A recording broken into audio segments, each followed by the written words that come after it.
Hello friends, मेरा नाम सोनिया है। मैं हरियाणा की हूँ और कुरुक्षेत्र यूनिवर्सिटी से बीएड कर रही हूँ। मेरी बीएड साई इंस्टीट्यूट के थ्रू हो रही है, जो राय सर प्रमोट करते हैं। और मेरी पूरी फैमिली उड़ीसा में रहती है और उसी के अकॉर्डिंग मैं यहाँ पे बीएड कर रही हूँ। और वहाँ पर बहुत अच्छी स्टडी कराई जाती है।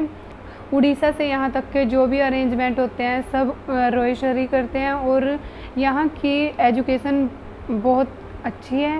और ये इंस्टीट्यूट पिछले 15 सालों से वर्क कर रहा है और इस इंस्टीट्यूट को 5 रेटिंग स्टार मिला है। यहाँ से हर साल 3-4 हज़ार मेंबर बीएड पास आउट कर चुके हैं और वो ओटेट का एग्ज़ाम भी क्लियर कर चुके हैं। और बहुत से मेंबर इस इंस्टीट्यूट के गवर्नमेंट जॉब पे लग चुके हैं। यहाँ की एजुकेशन बहुत अच्छी है, मतलब बहुत ही अच्छे अरेंजमेंट है इस इंस्टीट्यूट के। इस इंस्टीट्यूट में वो ही पर्सन एडमिशन ले जो एजुकेशन करना चाहते हो और अपना फ्यूचर सिक्योर करना चाहते हो। Thank you.